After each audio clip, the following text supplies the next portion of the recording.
How do you go from coaching couples, doing couples counseling at your church, to now growing a platform of over 40,000 followers online and impacting hundreds of couples' lives around the world? Well, our guests today on this podcast, they'll tell us how they've built their ministry and their business in such a way that they are now helping couples to reignite and spark that intimacy. Let's go. Welcome to the Monetize Your Ministry podcast. And you get a chance to interact with them. To me, that's full-time ministry. Really die happy because tackle that business is like a feed. It brings in itself and then it opens it up. I want to provide content and things that are going to help change lives, and I simultaneously want to receive a blessing from that. Now here's your host, Kymone Hans. All right, welcome back to another exciting episode of the Monetize Your Ministry podcast. Listen, if this is your first time checking out the podcast, we're here to help you discover your unique ministry, develop it, and develop a plan, and then deploy it out into the marketplace. So we're glad that you're here, and I'm excited to share today's episode and our guests, their story. But before we get there are a few housekeeping things I need to make sure I take care of. If you have not subscribed to the podcast, please make sure you do. Subscribe on YouTube at Monetize Your Ministry Podcast, or you can subscribe on any podcasting platform on Monetize Your Ministry. Today, we're doing something special. We're recording inside of our special Facebook group, the Monetize Your Ministry community. And that's where we'll be recording the podcast. So if you would ever want to ask your questions to the guests that are coming on here, join the Facebook group. Look up the Monetize Your Ministry community, and you'll have a chance to not just watch, not just hear the podcast, but you get a chance to interact with these awesome guests. Now, I'm super excited to introduce to you and to present to some John and April Nixon. Let's bring up the Nixons. John and April, welcome to the Monetize Your Ministry podcast. Thank you, Mo. Hey, How's I it like going? that intro. That's a good intro. How do we get on there? Like, Yeah, how do we get on our that video? intro? You know what I'm saying? I was practicing that. No, we're talking about how we get our video in the Yeah, how intro do we video get package our- at the yeah. beginning. Oh, Yeah. I got to record another one. So after this episode, we'll make sure we do The that. next one, yeah. All right, so a little bit of introduction. So some of this is like professional, but some of this is just like straight personal. I've known this couple for over 20 years, right? Over 20 years. We went to school together. We were married around the same time. Mhm. And I've watched them just live out the fullness of who they are. And because they've done that, they've helped people to live out better marriages and better relationships. So I'm glad to present to you today, John and April Nixon. So John and April, I asked you this question before as we were getting prepped. What is something about John and April Nixon? It can be individually, it could be both of you together, that people would be surprised to learn about you. So That's a hard one. the reason it's hard is because we're so transparent on the show. Right. We've told everybody pretty much everything about us. You know what I'm saying? Let's see.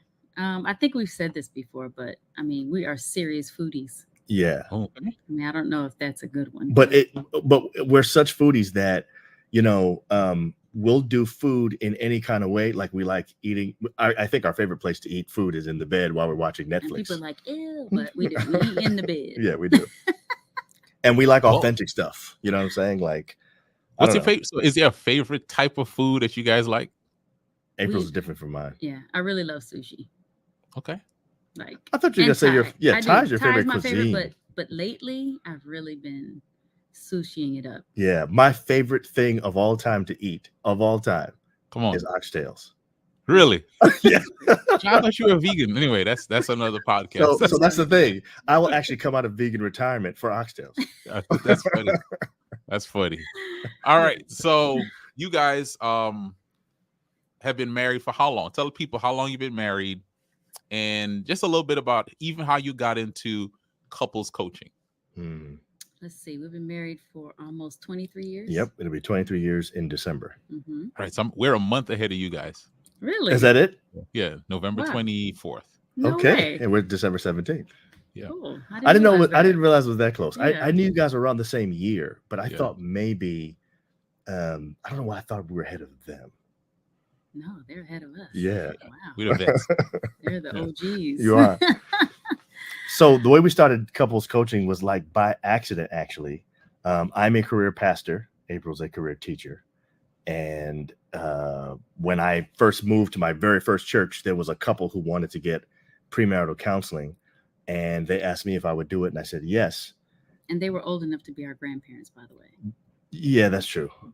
They actually were. They were. Yeah. Yeah. They had both been married before. And like one of them, their previous spouse died, and the other one like got cheated on, something like that. And they ended up meeting each other and liking each other, and wanted me to do their counseling. Well, the first night that we had them over, we just had them over to get to know them. And April made food for them and stuff like that. We sat at the table and did our whole thing. And it was really just to warm them up to me. But at the end of the session, the wife-to-be said, is April going to be here for the next session? And I wanted to be like, that wasn't even a session, but I didn't say that. I said, I don't know. Do you want to be here for the next session? And then the husband-to-be was like, oh man, that'd be great if she was here too. And April said, yeah, I guess I'll be here. And so we did our very first session together. Yeah. And April gets bored easily. So the way that I was doing the sessions was kind of boring her. She was like, why don't we add this activity? Or why don't we do that? And so like her creative sort of elementary school teacher thing came in, and it made this perfect sort of balance of, you know, theological background with like practical, you know, activities that made it fun. And so we just kept doing it together from then on. And it's been literally 23 years of that. That was by accident. Yeah. And so April, you kind of just got drafted into this whole thing then. Yeah, that was not planned. I was, and I still am, but I was extremely shy back then. So that was like out of the question. You can't say you're extremely shy still, right? I said I was. No, you said that still am. I'm still I shy. was. You said no. You said I was and still am. And they say and extremely still shy. am, but I was extremely shy. I'm still shy, but not extremely. That's what I was. Okay. All right, Did you get that, Kymone? I got it. Thank I got you. it. So we like to mix There's it levels to this. up. We like to mix it up on the show live Yeah. so you can know. You know what I'm saying? There's levels. We're real to this. people. Right. The shyness. Yeah. So I didn't, you know, I never wanted to be talking in front of people like that unless they were kids, because that's what I did. So I never thought that I would be doing this, right, or would have said yes to that. Like I normally would have been like, no way. But because we were right there in front of them, I was like, I guess if you want me to. I didn't want to tell them no right there, you know. But you know, it was something that God obviously wanted us to do. And he knew how we needed to get started, and that was it. You know how they it was say easing into it for me. He had to ease me into it. I was just gonna say, you know how they say hindsight is 20/20. I actually don't think April would have ever deliberately agreed to that under normal circumstances. Almost like God orchestrated it to make it so that she would kind of have to fall into it, Right. because she would have never deliberately been like yes to that. Exactly. You know what I'm saying? But which I'm is glad- great, I'm and glad she's the most amazing part of the team. So it's like Right. if she wasn't there, I mean, nobody would care about John and April. You know It'd be what I'm just John. It was right? just John. Like, yeah. I mean, it's interesting, John, as you're saying it. If you had asked April, hey, can you join me on my couples counseling, couples coaching? April, what would have been your response if John had just asked before this person asked you in the session? I probably would have been like, I don't know. I don't think I want to do that, babe. Or Right. no way, you Right, know, right. because I don't know. I was really shy. Mhm. And, you know, I don't know. And I was really young. We were only 22 at the That's time. the other thing. So that was even. Yeah, April had I just turned mean, 22 in January. So we got yeah. married in December. January 24th, April turned 22. These people came to us probably in January. She might have actually still been 21 with the first we day. had only been married for a few months. because Correct. We hadn't even had our car accident yet. Which That's a good happened point. 7 months after That's we a got good married. point. So we hadn't even had the accident Yes. yet. Yeah.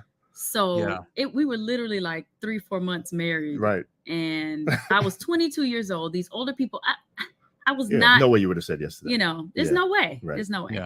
Yeah.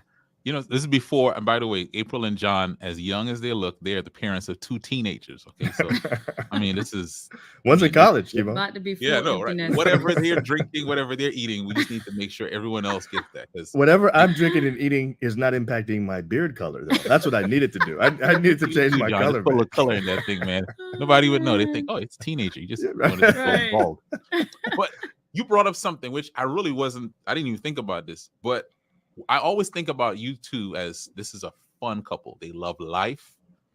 I've always watched you guys enjoy each other's company. I remember John was playing flag football. April's on the sidelines cheering him on. You guys were always having fun.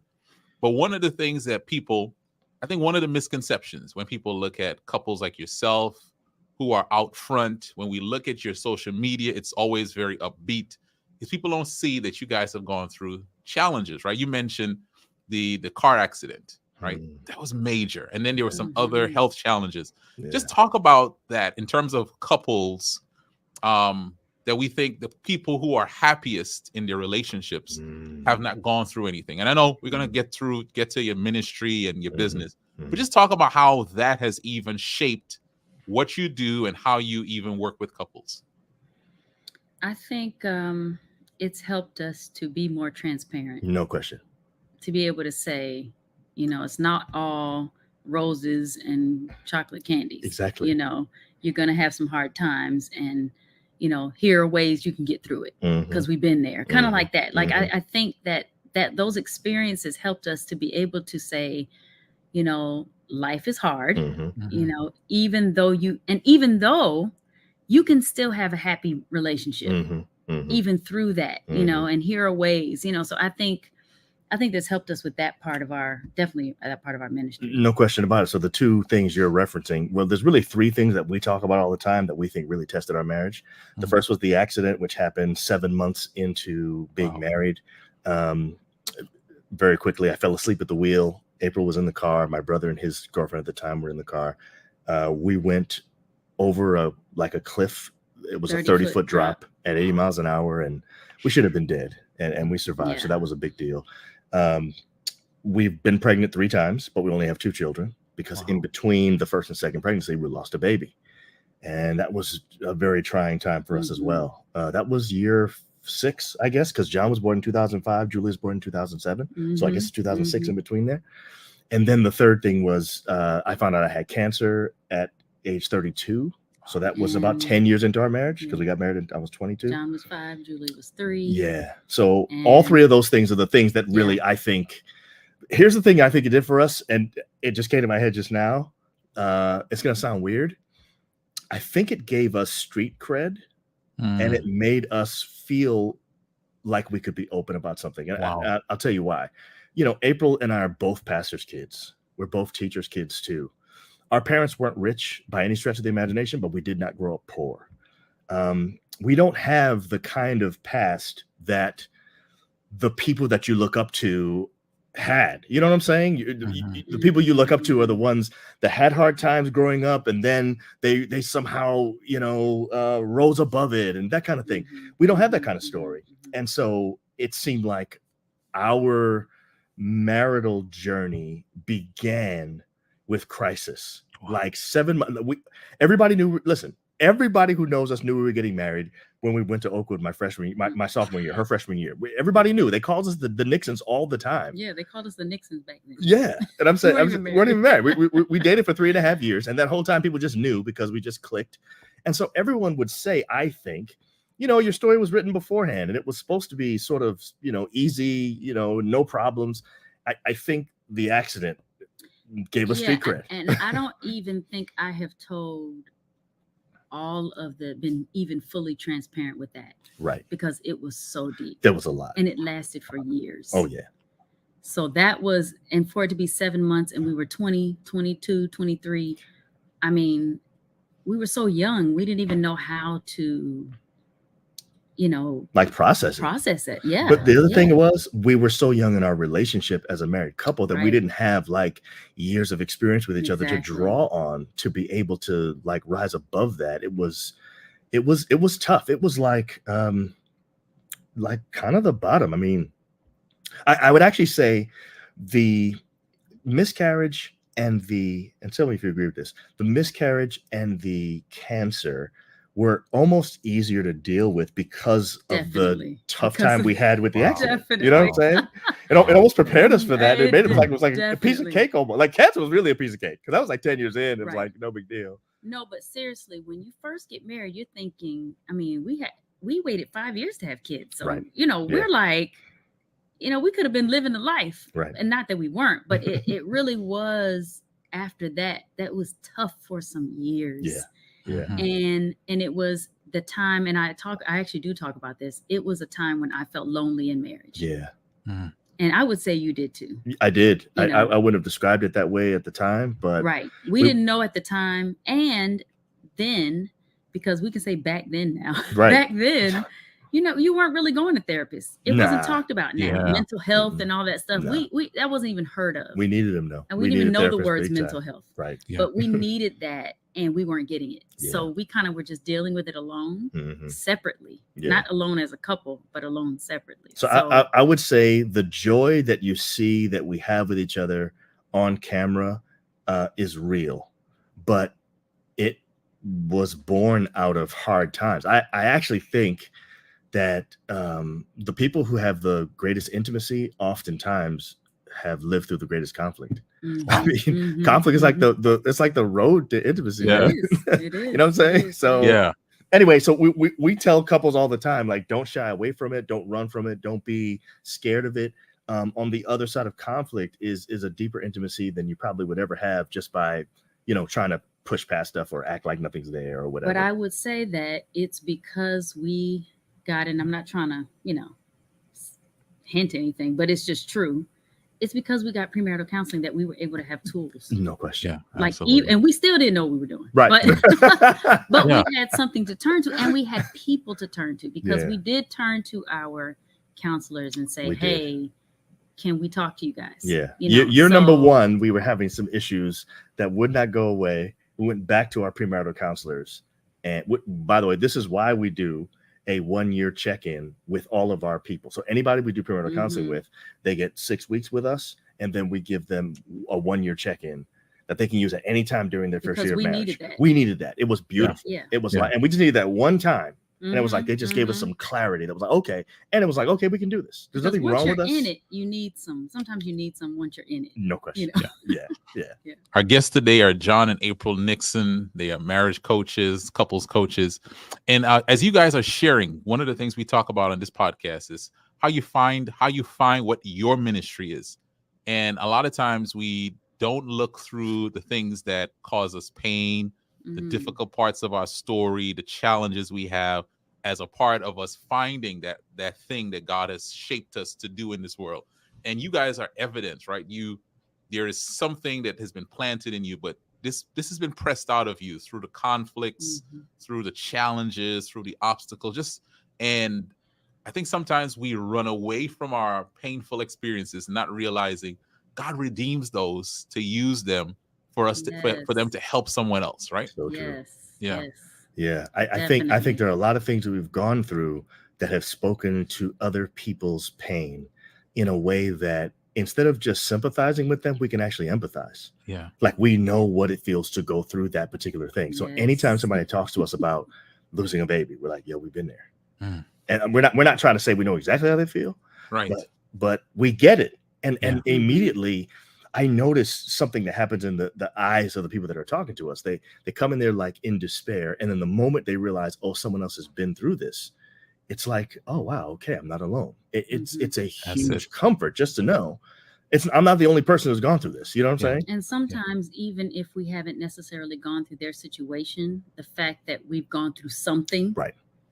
helps. Yeah. And when we say to them, you're not alone. This couples go through this. Yeah, Then we have it's people like, coming to us about this all the time. They're like, then it's oh, wait, wow. we're not the Yeah. only ones. I mean, there's so many couples out there that feel like they're the only ones that are going through that. Yeah. And as soon as we say you're not the only ones, couples go through this all the time. It's like a light bulb, like, whoa, oh man, okay, we can get through this. And so that's why sharing your story is so important.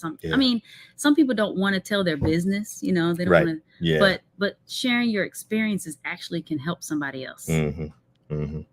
You guys said something there, right? People want to feel like I'm not alone, and that is so key, and that's why you need to share your story. April, you said it perfectly there. So I want to transition a little bit. You guys have been coaching couples. As you're going through your ministry, people have been asking you, can you help us prepare for marriage or help us during our marriage? Like, kind of talk to me. There's going to be an inflection point, but talk to us about like what are some of what was the demand for your time, for your services looking like, and what were people asking you to do for them as you were growing, what this ministry is? It's kind of crazy, actually. So we began doing this. Obviously, I was doing it as a pastor, so I was doing it for free for my members. Mm-hmm. And so it was just, one of the things that I do because I'm a pastor. We moved to Durham, North Carolina. That was in 2008. And it was like a young adult church because you may know this, Duke University is there. Yeah. Right close to there is University of North Carolina, which is in Chapel Hill, not that far. And then there's North Carolina State, which is in Raleigh. What do you call that area? There's like they call it the triangle. They call it the Research Triangle. Research Triangle. Yeah. That's where we were. We were there for 5 years. Area. It is a very nice area. Very underrated, actually. I've been there once. It's really nice. Really? Yeah. Good combination of like not too slow but not too fast. Yeah. Great place to raise kids. Oh, it's so nice. And what was so great about it for the church, we had like all of these kids that were coming there for medical school, for Duke. They would go to dental school at UNC. So there was just a lot of that. So we had all these like marriage age people. We probably did like 100 weddings. I mean, I don't know how many it was, but we did so many. It was at least 50 in 5 years. And we would have them, now that we are doing a lot of Zoom, it's Zoom now, but we would have them come to our house. Yes. I mean, we had couples stay the weekend. Right. So that they could get, because now the weekend thing was actually in Atlanta. No, it was there too. Did it? No, yeah. We just started to Atlanta. Yeah. They would come to our house once a week for 6 weeks. We would serve them food. We would sit at our dining room table. It was. I mean, it was a whole thing. Oh yeah, we were spending all kind of money, but it was a real experience, and it was nice. Mm-hmm. But that I think created a demand because people would say how good their experience was. Yes, and they would tell somebody else. So we moved to Atlanta for our next district, and it was like more young adults. But we got busier because Atlanta's bigger. We were traveling way more to work. Kids were older. All that kind of stuff. Kids were older. It was harder for us to really do it. So we turned the 6 weeks into a weekend boot camp. We were about to actually stop doing counseling. We couldn't do it. But we said we got to keep doing it. We love this so much. So we're like, let's do it was like 2 sessions a time. Three nights. Yes. And so we had couples come and stay with us for the weekend so that they could go through. People come from out of town, they come stay with us. And I mean, these aren't, and it's not like friends. I mean, sometimes they were just people we weren't necessarily close to. We knew them, but this is where we started having couples that were outside of the church. Correct. And the reason why, two reasons. Number one, Atlanta has a bunch of churches, but for some reason we were like the only ones doing premarital counseling. So pastors don't have to do it. It's not like it's part of your job description. We just loved it so much we said we'd keep doing it. So people were going to their pastors and their pastor was like, I don't do it, but I hear John and April do it. Or it was that a pastor, because I think it was a 1 or 2 that might have been doing, but they liked the idea of a husband and wife. Correct. So that both perspectives are there. Correct. I do think that's a plus for couples. No question. And so, and then these young couples would be telling their friends at work, and then the friends at work would be like, hey, can you hook us up? That's when we started getting people outside the church, people that had nothing to do with us. Right. It was just their friends with somebody else who said, I got a really good person that helped us with our marriage. You guys probably want this. And so that's when it started changing. And eventually we were kind of like, man, we're mostly counseling people who we're not affiliated with at all. We probably should be charging them. Wait, so up until this time, we were not. You are not charging anyone. Nobody coming to your house. Feeding people, spending real money, Kymone. No, really. Like for real. We are hosts like to the max. That's like a regular our house thing. was actually like a bed and breakfast. No, you invented Airbnb, right? Seriously, like we go out of town, people would stay at our house. We're not even there. Right. It was like our kids grew up having people in the house all the time. They're just used to it. Yeah. So, So we moved here. Yeah, we moved here. That was in 2018. And that's when we said, you know what? We probably need to start charging people. So we did. And we were encouraged to do that by other people. Like, why aren't you guys charging? Yes, like, they were charging. What is happening? You guys do so much work. Yeah. And we would we don't come halfway. No. Try to be professional we're with putting in a lot of work. And so what happens is when your life starts getting busier and busier, you realize, wait a minute, time is money. That's right. Like we can't just take this time out anymore. And so we actually said we weren't going to do it anymore. We went back to that. So we did. We've always gone back. We're not doing it anymore. And then it's like couples would reach out and they would tell their story, and then we're like, oh, let's just do this one couple, and then another couple come. Much, right? And so we realized we have to make this something that can work for us and that can be a part of our lives, because we get so much joy in doing this. Yeah. So then was born the podcast thing. Nice. Okay. I want to get to that. One of the things I want to just point out to people, you guys did free with excellence, right? That's ministry, just doing free with excellence. Yes. And understand, even if you're not being paid by people while you're doing free, still do with excellence, because it's still growing. One, it's defining who you're going to be whenever you start getting paid. It's going to define that. But it also just begins building this level of goodwill in people that eventually when you say, hey, I have a price, people are like, listen, these folks been helping folks. They've helped me. You got to go to them. So just want to say to someone, if you might be doing something now, helping out for free, don't do it halfway. Just do the best job that you can. And so that whenever you decide to begin charging, like, people will have had such great experiences with you that they'll be happy to pay and tell others to pay for your services. That's right, Kymone. And part of the reason is because something we've seen that everybody already knows, I think, is the most effective way to get better and more customers is really word of mouth. I mean, we've advertised before, we've done all these different things, and nothing has worked more effectively than somebody having a great experience with us and sharing that with somebody else, saying, you have to go to John and April. Here's why. So coming with excellence all the time is always going to pay off, even if it just gets you a really good reputation for not, slacking. You know what I'm saying? Even if you don't get actually paid from it, I think it's better than the opposite, which is, they were all right. In fact, I'd rather you say I was terrible than, right. I don't know why. I'd rather, rather be hot or cold. You know what I'm saying? And Andrew Francis says, what you guys did, that's a boss couple move right there. So now we're going to move online, right? We're talking about YouTube and whatever, and we're going to kind of get to the social media, but I think there's some steps in between, and then we'll talk about where you guys are going next. So talk to us about, you decided to start a YouTube channel. Why? What's the purpose? Kind of talk to us about that. So I just kept having this. Well, when we were in Atlanta, we had a couple of young couples come to us and say, you guys have to start a YouTube channel. We did something at church. We did this, I think it was like an interview. Yeah. Somebody interviewed us. And after it was over, they were like, you guys have to start a YouTube channel. If you did, this would be great. And we were like, no way. Like, we are not YouTubers. Like, no way. We're not doing that. Right. We actually told them no. Right. And they were like, no. So they kept on. And so they were like, we'll help you.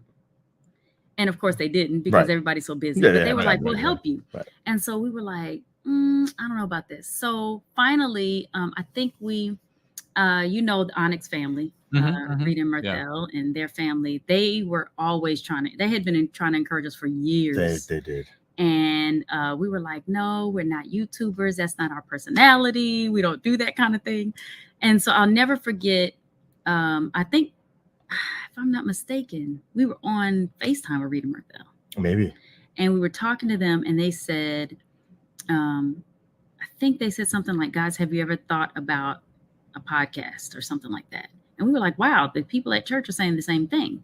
And so that's when we were like, well, maybe we should look into podcasting. We didn't really know much about it, but I think what April liked about the idea of podcasting was there'd be a microphone in front of our faces and, just something to hide behind. You know what I'm saying? I needed to hide behind that. Yeah. and then she said, it won't be live because, we were learning how to do like editing and stuff like that. She said, well, as long as I can edit things out, I'm okay with that. So we would record these podcasts and then we would edit them. And actually, April would be the one that would edit them because she ended up being really good at it. It still is the best editor in the family. By the way, all four of us edit. Me, April, and John, Julia and actually Julia. Is the best. Julia's probably the best. That's true. Really, really That's good. true. She's good. But anyway, April was the best for a long time. And I think part of the reason is because she really, really cared about presenting a perfect finished product. I mean, I'm a perfectionist. Yeah. And I wanted it to be just right. Yeah. But it was taking hours out of our life. Hours, not even that. It wasn't even just right. Now that I go back to it, I'm like, oh my goodness, that was so terrible. Bad. Right. But at the time, I think I just was afraid. I had a fear of messing up. because that's my issue. I want things to be just right. Mm-hmm. And this actually helped so much because we kept listening to, I don't know if you've ever watched Sean Cannell. Cannell? Mm-hmm. Yeah. Anyway, he's really good, especially for first time YouTubers and helping you through. And he kept saying, you have to just start. Who cares? You have to just start. Even if it's not good, you have to just start. I'm like, how do you do? What do you mean? I can't even think like that. And so we did it. We finally said, okay, let's just do it. And we did get help from somebody from our church in Atlanta. His name was Sean Craig. He was like my amazing. AV guy. He actually has a really dope channel now. Yes. He's and TikTok as well. His TikTok is amazing. He's amazing. But he told us like the first lights we should buy, the first microphones. He helped us come up with the name Just John and April. He did. He came by the house and went through this whole thing. He had a meeting with us for free. Right. And we just sketched out what it could look like. Right. We hadn't even, and that was in Atlanta. Right. We didn't start till we moved to Maryland. So this is before all of the stuff we see, all the mics, all the switchers, all of this stuff. That's true. But he is one that we go to find out what to buy. Wow. Right. But which, by the way, John and April are the people I go to figure out what to get. But notice we have the same microphone. That's true. When I have any issues, that's who I call. So wow, okay. Yeah. So I continued to have this thing, like it kept bothering me. You need to do this. Y'all need to start this. And John was like, he was really like, I don't know about this. And on my 40th birthday, John got me a camera. At this point, it was really April's thing. Yeah, because I was like, I mean, it was like dreaming about it. It was constantly on my heart. Mm-hmm. And then John bought me a camera, and that was it. That's where it all started. Once he got the camera, we were like, we're doing this. And I was able to put aside my wanting things to be perfect and just say, okay, let's just start. Mm-hmm. And even though we were editing, it still wasn't perfect. And I was like, okay, Sean, encourages us that we should just do it. And I think that's the key. You got to just do it. And I'm learning that now. And now we can do live. I can mess up. And I'm like, oh, well, it's really not that deep. Right. But it took some time to get used to being okay with making mistakes and it not being perfect and your words not coming out right. And now I can say, I forgot what I was going to say and not feel so like the world has shattered over that. So anyway, that's where it started. And we did our first episode. And it's so funny because we did our first episode. It was really bad. And we had She kept saying how bad it was. And I was like, babe, who cares? Let's just post it. She said no. And she had this really, I think, good instinct. She said, I'm going to show it to my sister. So she showed the episode to Kim, and Kim said, she was like, it's really bad. Do not post that. Do not post that. So we switched it up. So we added something to it, and we connected the beginning to something we added, and that ended up being the first show. And it ended up being pretty good. And people started watching, and they were excited about it. And it was like, oh, man, we've been waiting for this for a long time. All of our Atlanta folks were like, we're really proud of you guys. And the thing we had no idea about, this is 2019. Bro, we had no clue that right around the corner was about to be this huge pandemic that was going to push us all and keep us all at home. We had no idea. Yeah. So we're learning this skill. We are literally getting painstakingly good at YouTube and Final Cut Pro and all these different things. So now January 2020 hits and this convergence of things happens. We already have this thing that we're good at with, counseling, right? It's already a coaching thing. We already been doing that for 20 years now. And then at the same time, now all of a sudden we know how to use cameras and things like that. We're like, people started asking us, do you do virtual counseling? We're like, actually, we don't. But we're like, no, we don't. It's not the best. But it needs to be in person. Now we don't know. We don't know when we're going back to in person. So let's start doing it. Yeah, we were like, crazy. Well, we have to. And then we realized we can do this. Yes, and it does work well. It works amazingly well. It's convenient for couples because usually they're not together. Yeah, right. That's the other thing. To leave your homes. Right. And then we got with this guy named Hines Kymone something guy. Kymone Hines. We found out that what Kymone was doing, and Kymone literally took us to another level. Our jug just went like nuclear. You know what I'm saying? You really did take you took us to another level because we really were at a place that we couldn't move from that spot. It was a hobby still. Yeah, we couldn't move from that. It didn't become a real business until we got with Kymone. That's just bottom line. Yes. And I think the one thing that Kymone helped us with that I think people need more than anything else is the confidence that what we That had you to have offer something was something that was people actually real. wanted. Exactly. That's it. You know what I'm I saying? mean, just that alone, because you did way Well, more yeah, than of that. course. But just that alone, because I doubted the whole time that we had something Right. good enough for the masses, as you know, not that, you know, but I'm just saying, like, I feel like we do now. Like, Right. I can confidently say, even though we don't have the masses, Right. I feel like we have something that could benefit Right. a lot of people. Right. And because of that, we're willing now to step out a little bit more out of our comfort zone, which we weren't comfortable with before. So I do believe you have this way about you too. Sometimes it's just a God-given gift that you have where you encourage, and you, when we leave you, we're like, wow, we feel great about we can actually do this. we can actually do this. Just with you talking with us and asking us questions. And I think that's the one thing that we talked about, the questions that you would ask us and we would have to think about and answer. Man, it was like after we were done, we would come out of your meetings with you like, we actually have something that is real, something that is beneficial. And one thing you made me realize is that even though so many other people are doing this, we have an audience that wants it from us. Right. And that's what made me realize, okay, we can do this for the people that want it from us. That's it. Just because other people are out there doing it doesn't mean that we can't do it too and have a group of people that want us. And so after you helped me personally realize that, I felt more confident going out there and doing what we're doing, regardless of the number. I actually think you deserve the most credit, Kymone, for April. I'm talking about specifically. Oh, definitely. Because I'm a pastor, so there's so many things that I'm just doing up front all the time anyway. So a lot of this stuff is like, people aren't even, it's not even a stretch. But what April's doing, oh my I mean, goodness, if this was the classroom, we wouldn't even be talking about right, it, you know. Right. But because it was not the classroom, right, I had to be convinced that this was actually something. And you did that, I'm telling you. And so we always say you're part of our team. You will always be, even if you don't want I'm always to. team exactly. Even if you don't want to. Now, listen, I appreciate both of you sharing that. And, you know, I still enjoy working with you guys and watching, as you mentioned, April, just the confidence, right, grow. And I think that's the same for so many of us, myself included.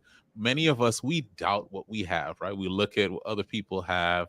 We think, well, this market is saturated.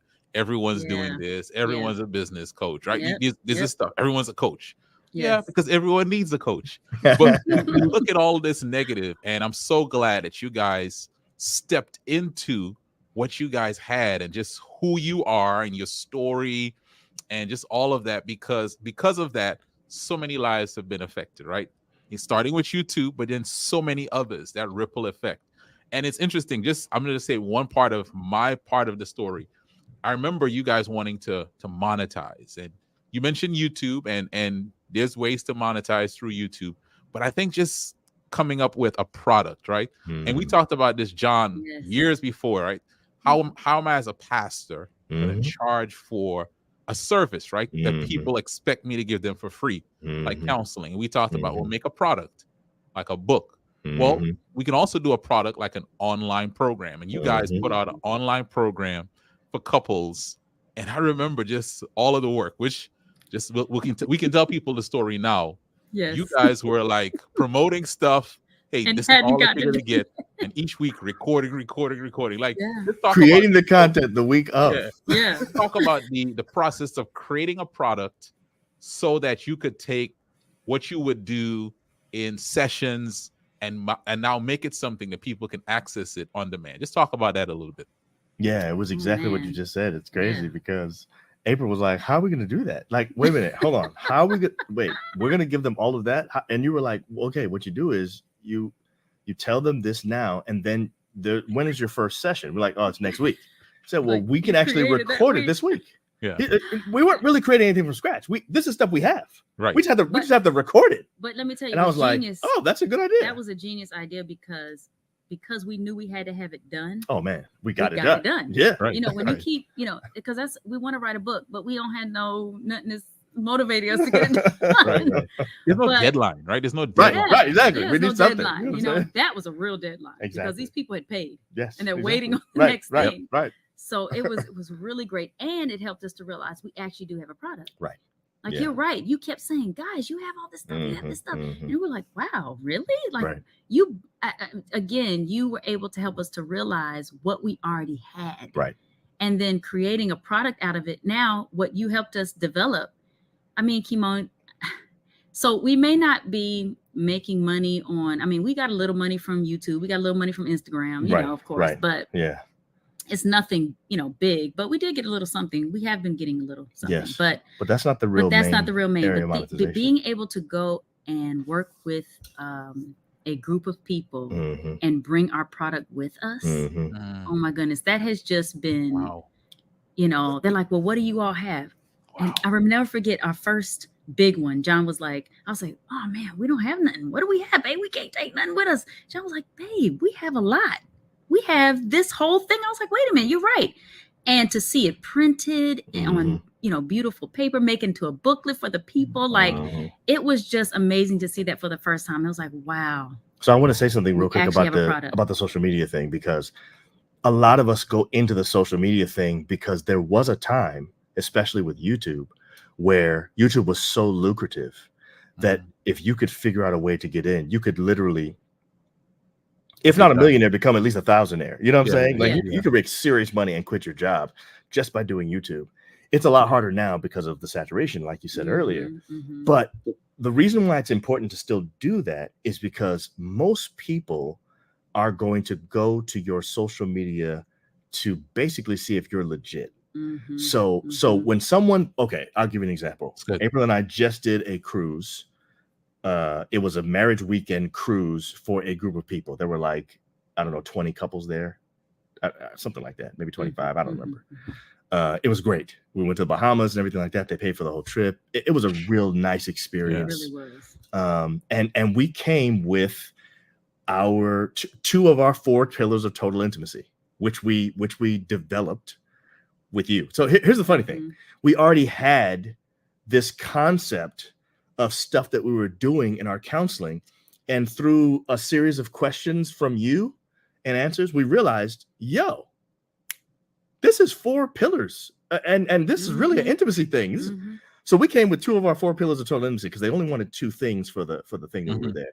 And like April said, we had things printed out for them and everything like that. It was beautiful. It was all the stuff that we had already come up with. That person that asked us to do it for them got a recommendation from somebody else. This person actually wanted a different pastor. That pastor wasn't available on the dates that she had. So he said, hey, you should really think about John and April. She said, who is that? He said, go to justjohnandapril.com. Hey, send them to or maybe send them to our YouTube channel. I don't remember. Whatever. YouTube, something like that. Whatever it is, all Just John and April. He said her somewhere. She was so impressed by our online presence. She was impressed by the amount of followers we had. She was impressed by the level of professionalism with the stuff. She was impressed by the copy. She called us immediately. It didn't take much more than that. So I just want to tell people that even if you're not making millions, thousands, whatever from YouTube and these other things, it's worth it to put actual time and effort into it. Because when people want to see, if they want to kick the tires on who you are, you got to have some content out there that they can actually see. And we spend enough time on our content that it legitimizes us every time. Okay, I'm sorry. I know you go ahead, and I'll jump to my question after. No, I was just going to say that in order to build your social media, that takes time. It does, and it takes a lot of effort. And we decided what was it, last year? I don't know. What were you saying? Last year, I don't know. I think maybe 2 years ago, whatever. What? That we were going to just try it. We were just going to try to do this every single day. That was 2 years ago. We said 3 months. That was 2021. It was 2021. We said just for 3 months. I was like, babe, we need to just do this. We need to just do 3 months, and that, like, whatever happens, because everybody, you're watching all these people who are, like you said, coaches, and they're saying stuff like, you need to, you need to post every day. You need to be consistent and all this kind of stuff. But we were busy. It was hard to be consistent. But we said, if we can just say it'll be 3 months, there's a deadline. There's an end date. So you don't feel like you're going to be busy every single day. So let's just try it. We posted twice a day for 5 days a week. Twice a day for 5 days a week for 3 months. months. Okay, Yeah. okay. Yeah, go ahead. Because I want to jump in here. We were doing just reels. Just reels. Yeah, Just reels. And on Instagram. And we were determined. Yeah. While doing our once a week podcast. Yes. Okay. This is Yes. while we're doing our once a week podcast. Yes. We said we're just gonna put stuff out there, even if it's not the best. Right. And again, that worked on that really messed with my personality because again, I'm a perfectionist, and here we are, staying up to 2:00 in the morning, misspelling words on the caption because we're so tired, or whatever. But I mean, you don't even understand. There was one post, Kymone, that we did because we did not have time to do a reel. Right. We didn't have time. I was like, babe, let me just put a picture of us when we were back in the day and a picture of us now. Mm-hmm. With some music or whatever. Right. That's it. Right. Because that'll be easy. Right. You could just that thing got like what a I million? Remember. Something like that. I think it was our first million. Our first million? Yeah. I couldn't believe it. That was by accident. Right. And we got so many followers from that. And it was like, I'm talking staying up to 2 every morning. And I'm not saying that this is great for your health. Right. Yeah, this is not a health. This is not a health. This is not a health, no. But when you say you'll do it for 3 months, you got to just do what you got to do. Say, okay. I mean, we'd be up 2:00 in the morning. Now, sometimes at first we were batch recording. We were doing everything once a week. Sunday, yes, and so that was working. And then eventually life got and so it was sometimes it would be 2 in the morning, but it wasn't always like that.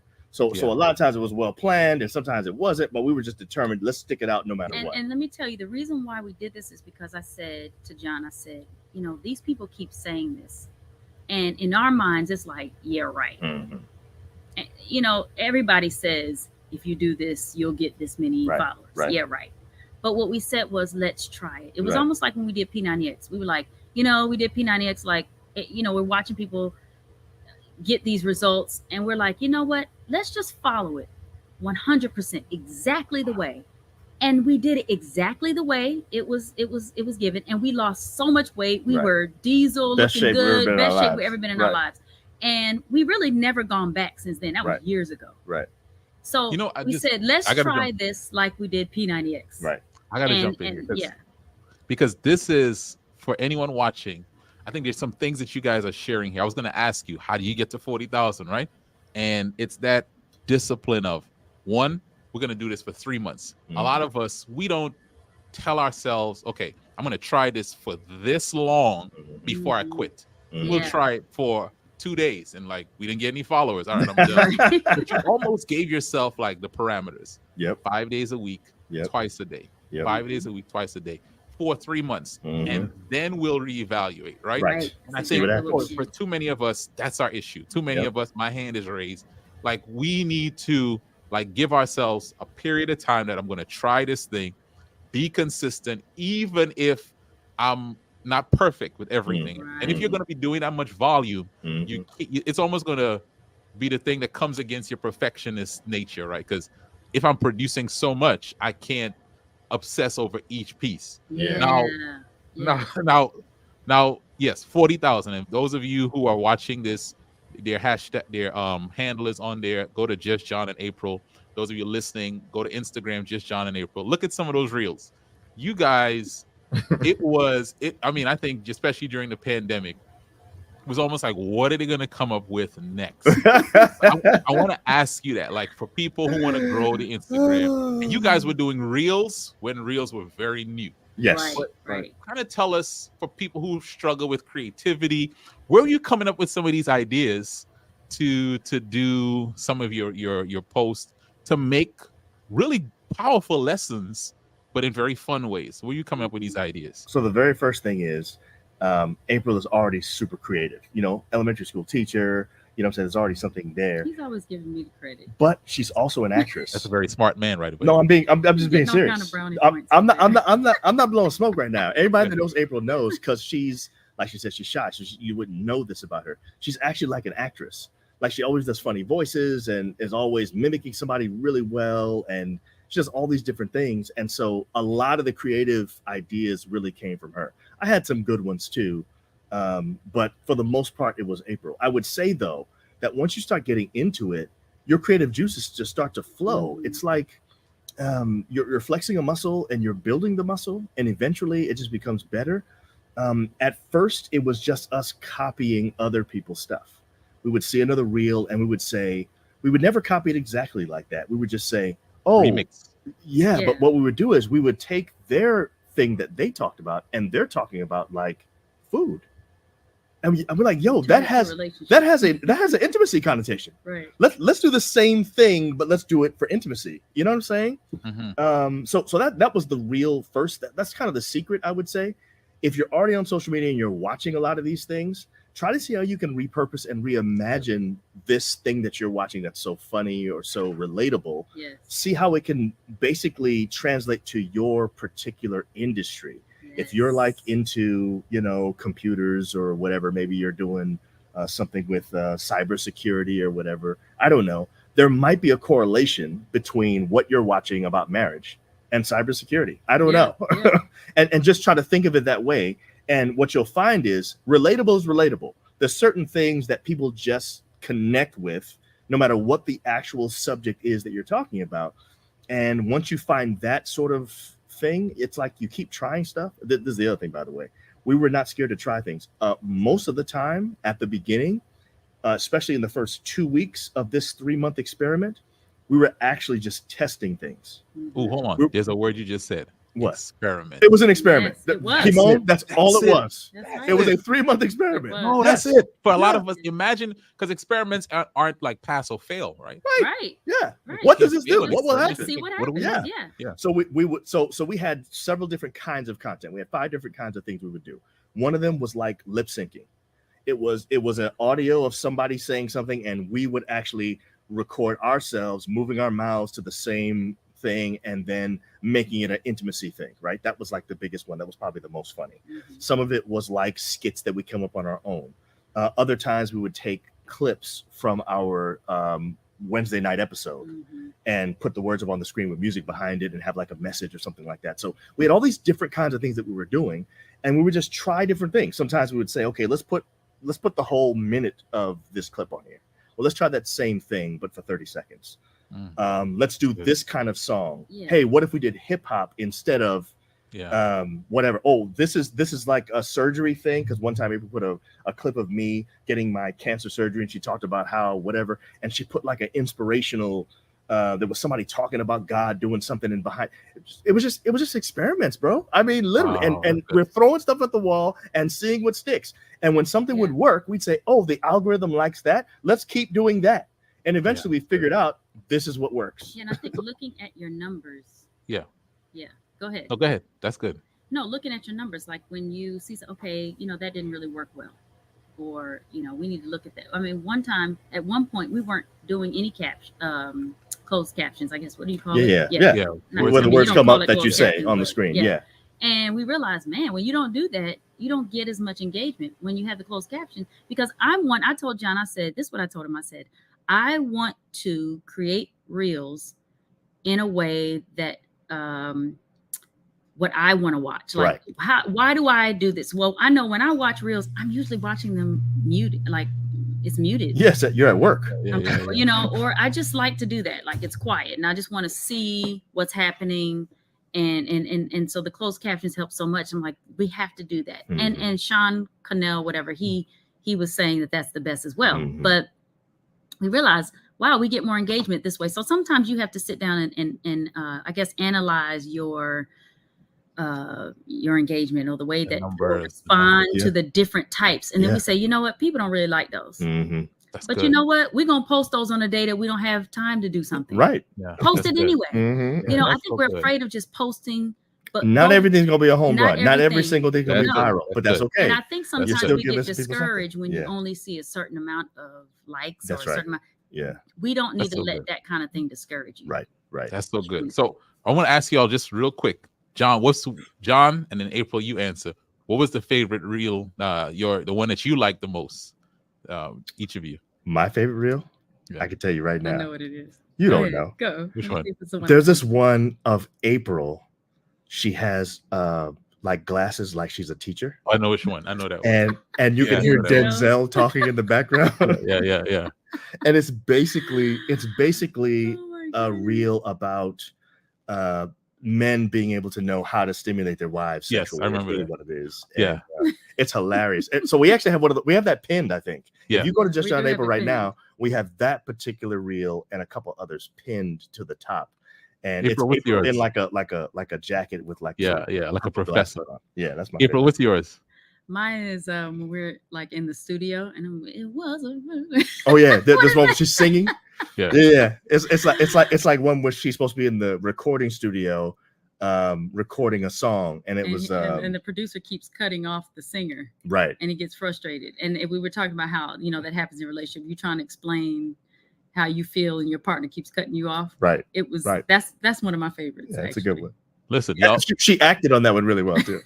we could. And look, we run out of time, but I could bring you guys back, and y'all could just give us a whole master class on social media engagement. Because I think what you just said here for beginners, like set yourself like a frequency, like how often you're gonna do it, and for how long you're gonna try it. Yeah. Yes. And then look at your numbers. Yes. Look at what's working, what doesn't work. Don't get discouraged. Like it's an experiment. I'm just putting in the inputs. Yep. And then on the other side of that, which is you guys had a product. So now people are finding you online and you're something that you can offer them where they want more. And I think that is just a beautiful business strategy. Yeah. And in our last few minutes, because I know we're running up on time, what's next for John and April? Give us it in a minute. What's next? What do people have to look forward to next? So what we want to do. Not what we want to do. What we're What going is to do. what You're is right. going to happen. And that's another thing. I'm still working on that, Kymone. You help me with that. The whole, I don't know if we can. No, this is what we're doing. I've gotten better. Yes. But I should We have might set a date right now on Let's Kymone go. Show just to make sure. Yeah. John always does that and I cringe. I'm like, do not do that. No, we won't do But that. yeah, I know he We won't wants set a to. date. I'm just kidding. But we want to do an in-person event. And Our own Kymone, John and we April want you event. to be, we're going to call you. Yes. Please. Yes. But Listen, we really do because lately with the in-person things we've been doing, they've been dynamic. They have they been really have. so good. Yeah. And it has just encouraged us. We can do this. Like, Right.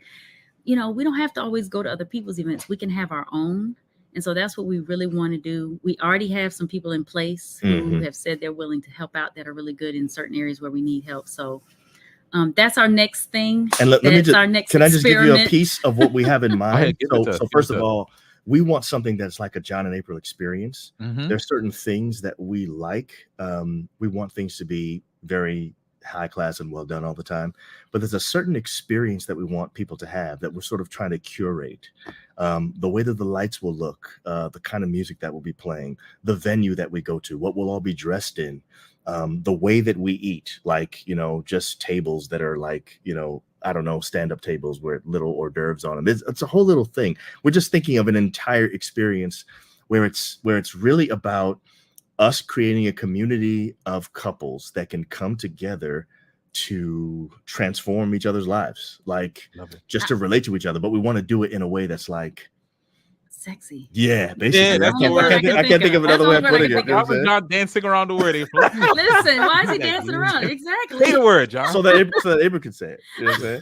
No, but honestly, I would love it to be where, in my mind, it's where you come to this and you feel like it's just you and your partner in certain instances. Not all the time, because we do want to connect. Right. But even you're around all these people, but you feel like you guys are alone. Mm-hmm. I love you it. know. Mm-hmm. And so we're trying to connecting figure out how to curate all that stuff. So anyway, we're gonna do it. Stay tuned.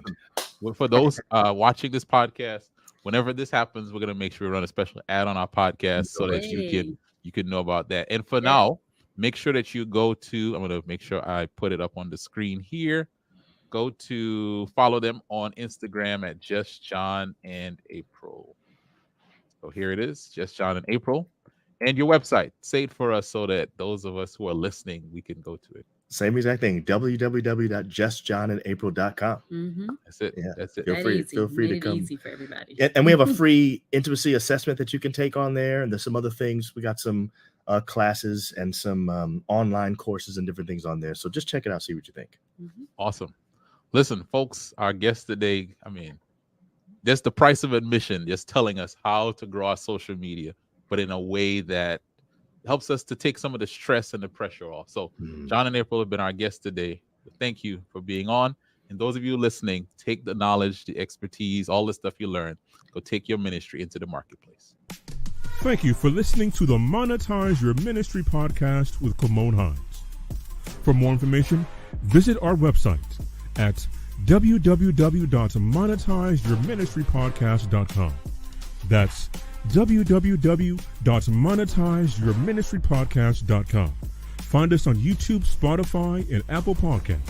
Please share this episode with someone who needs it. Let's increase our income and impact.